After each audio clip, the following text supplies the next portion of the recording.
Diggory and his uncle. It was so sudden and so horribly unlike anything that had ever happened to Diggory, even in the nightmare, that he let out a scream. Instantly, Uncle Andrew's hand was over his mouth. "None of that," he hissed in Diggory's ear. "If you start making noise, your mother'll hear about it. You know what a fright might do to her." As Diggory said afterward, the horrible meanness of getting a clap in that way almost made him sick. But of course, he didn't scream again. "That's better," said Uncle Andrew. "Perhaps you couldn't help it. It is a shock when you go to an old burrow in her house and open a secret drawer and bring her a little box that I would find there. The moment I picked it up, that box, I could tell by the prickling of my fingers that I held some great secret in my hands. She gave it to me."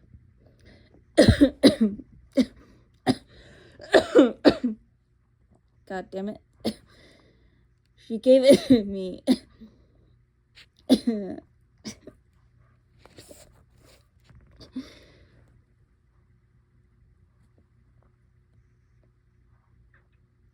And made me promise that as soon as she was dead, I would burn it, unopened, certain ceremonies. That promise I did not keep. "Well then, it's jolly rotten of you," said Diggory. "Rotten?" said Uncle Andrew, with a puzzled look. "Oh, I see. You mean the little boys ought to keep their promises. Very true." "Most right and proper, I'm sure, and I'm very glad you have been taught to do it.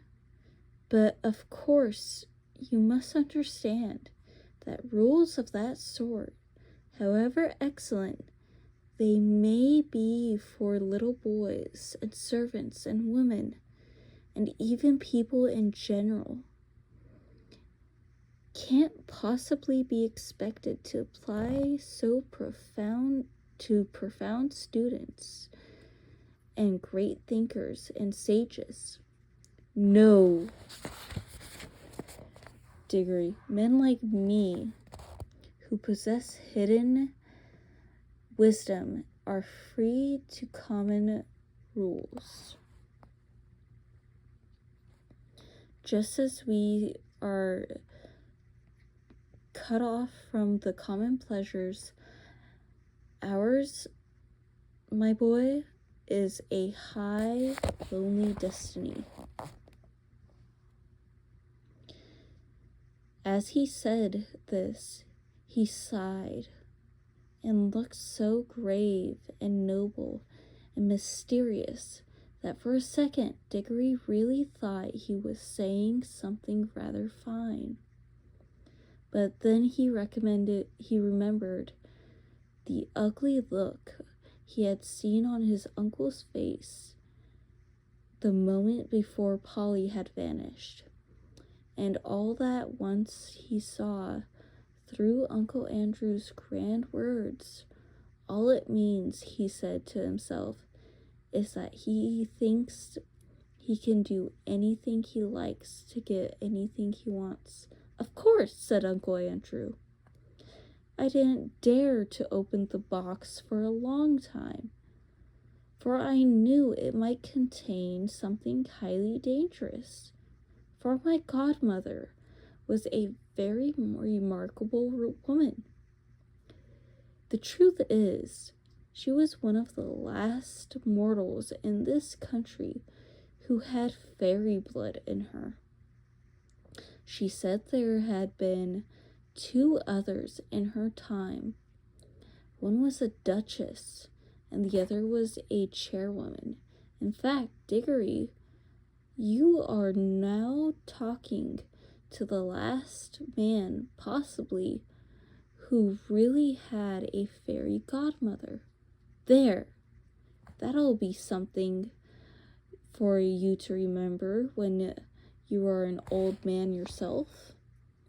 I bet she was a bad fairy, thought Diggory, and added aloud, but what about Polly?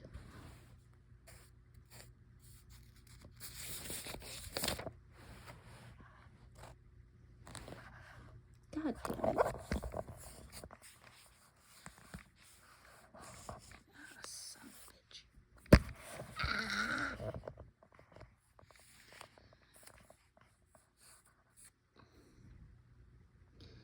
How you do harp on that, said Uncle Andrew, as if that was what mattered. My first task was, of course, to study the box itself. It was very ancient. I knew enough even then to know what it was. And it wasn't Greek, or Old Egyptian, or Babylonian, or Hittite, or Chinese. It was older than any of those nations. Ah, that was a great day when I at last found the truth. The box was Atlantean.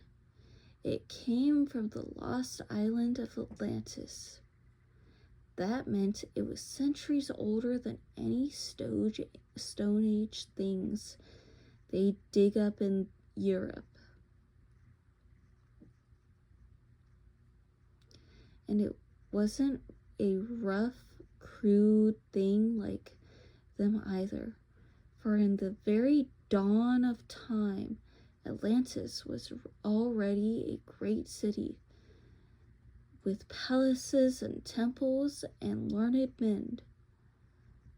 He paused for a moment, as if he expected Diggory to say something, but Diggory was disliking his uncle more every minute, so he said nothing.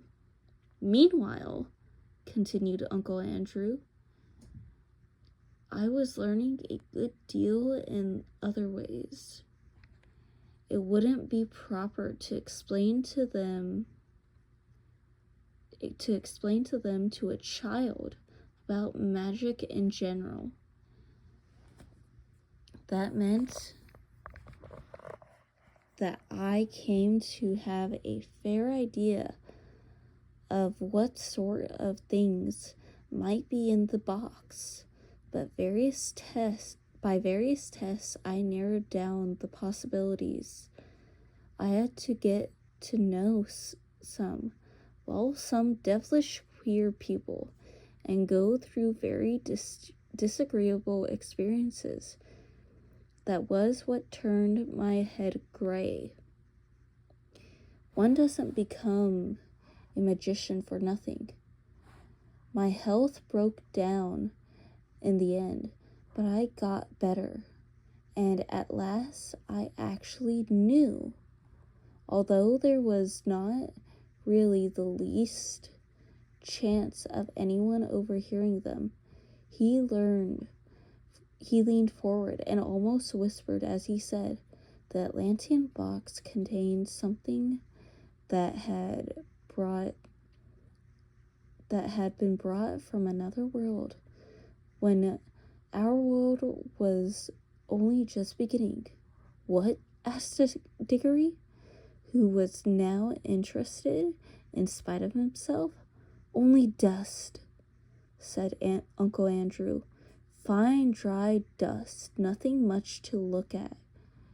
Not much to show for for a lifetime of toil, you might say. But when I looked at that dust, I took a jolly good care not to touch it, and thought that every grain had been in another world. I don't mean another planet, you know. They're part of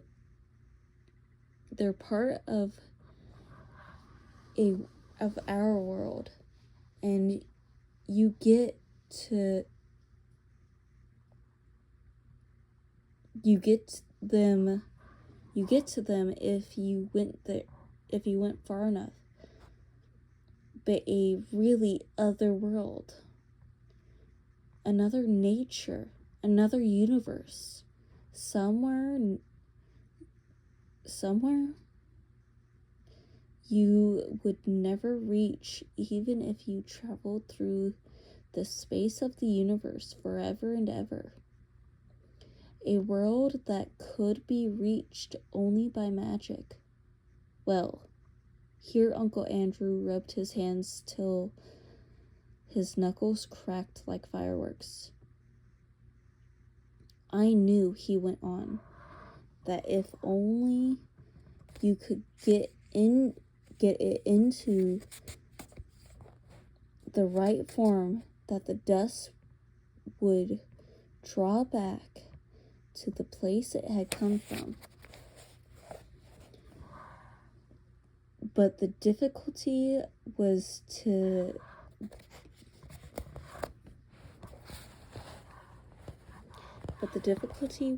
get it into the right form. My earlier experiments were all failures. I tried them on guinea pigs. Some of them only died. Some exploded like little bombs.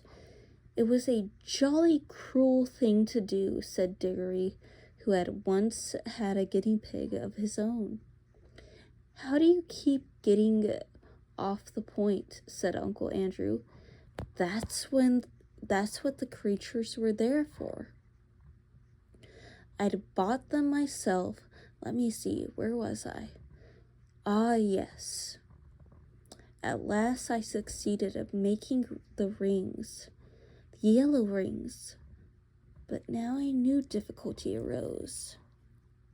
I was pretty sure now that a yellow ring would send any creature that touched it to the other place. But what good would that be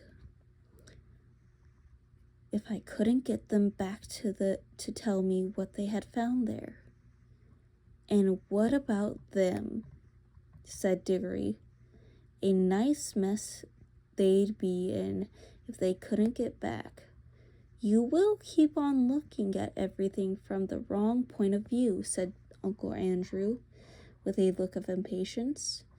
Can't you understand that the thing is a great experiment?